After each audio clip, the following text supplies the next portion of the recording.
a lot of times for our seniors, it's those family connections that are very vital for their health, their mental health, their physical health.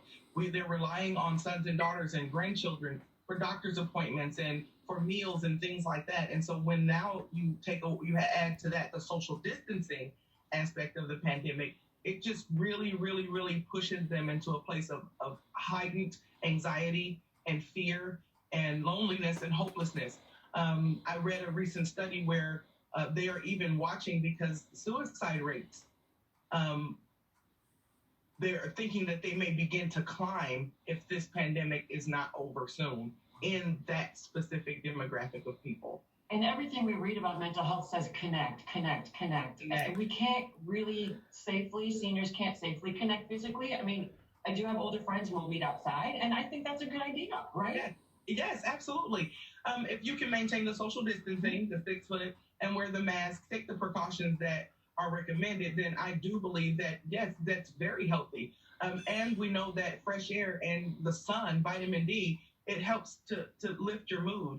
The other trouble that I believe we have with seniors who are battling in this pandemic along with the rest of us is that a lot of them do not have the technology down.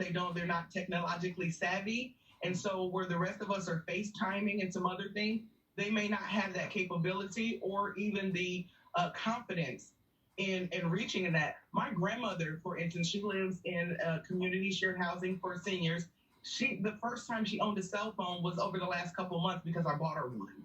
Okay. So she didn't even know how to navigate a cell phone. She does not respond to text messages because she doesn't know how to do that feature yet. So the most that she can do is answer it if it rings or to make a call out. So we have that part of it too with the seniors where the rest of us are finding other ways to connect.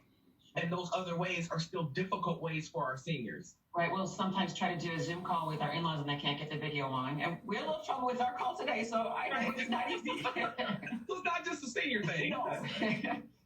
So we talk about wellness and you really talk about a holistic approach. It's physical, it's mental, it's spiritual. What are some things that all of us can work on right now? Well, one of those things is trying to maintain those norms that we had before as much as possible. Routine, trying to manage a routine that is closely resembles our prior routine. And for some, that's different because they're working from home. As I am, my children are homeschooling, so it's remote learning, so that's different.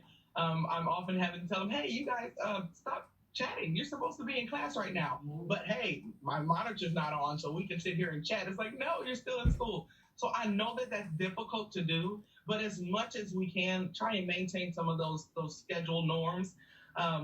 Also, hobbies. This would be a great time to dust off some of those hobbies that we've had or to search for new hobbies because we are having more time at home, more time where we are pretty much isolated, except for when we can reach out through technology and we can safely social distance and have connectivity. But finding some hobbies, spirituality, that is a huge piece for me. And it may not be for others, but if you have some faith that you practice, some religious center or base, that is going to be extremely important because it builds hope. It builds hope that things aren't the way that they are forever, that there will be an end to it, and that even in the midst of it, there can be peace found, there can be joy found, and then that creates another community of people to connect with. When you have a faith center or a religious community-based approach to it, then now we have other brothers and sisters of faith to connect with.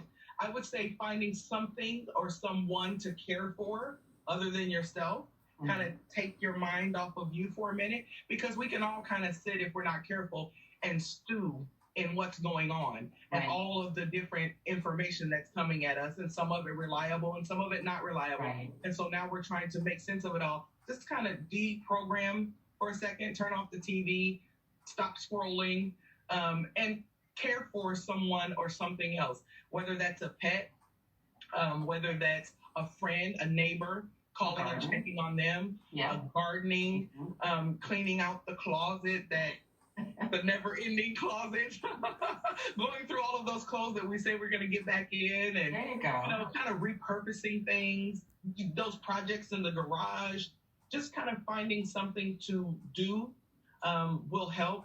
I would say specifically for seniors, another thing to know is that during this time, Medicare even is offering reimbursement, or they're cutting off some of the fees for seeking telehealth medicine. So if we can somehow get to our seniors and help get them connected, Medicare has some programming that will cut some of those costs even. Okay.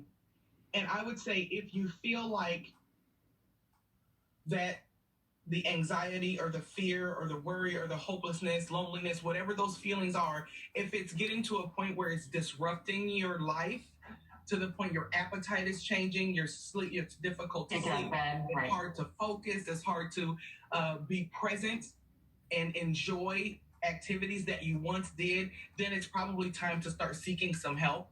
And I would start with your primary care doctor, if nothing else, because some people weren't already seeing a therapist.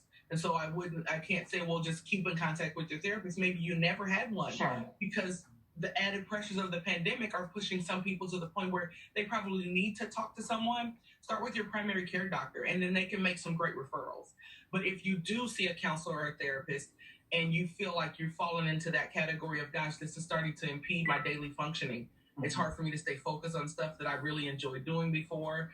I'm having a hard time sleeping. I'm over anxious about a lot of things. That worry fills most of my day. Then you probably want to start talking to somebody. Right. It's time to reach out. Yeah, absolutely. Great advice from Dr. Hawkins, and she wants to be there for folks. She is offering to talk to seniors on the phone on Sundays, her day off, from 3 to 6 p.m. It's for folks ages 65 or older. If you need someone to talk to, if you're interested, you can give her a call. 922. The number is 402-292-4227, and that is no charge to you. She'll just visit with you for a little bit. If you want to share how you and the seniors in your life are coping with the pandemic, we'd love to hear your story. Email us at news@ketv.com. We'd like to hear from you.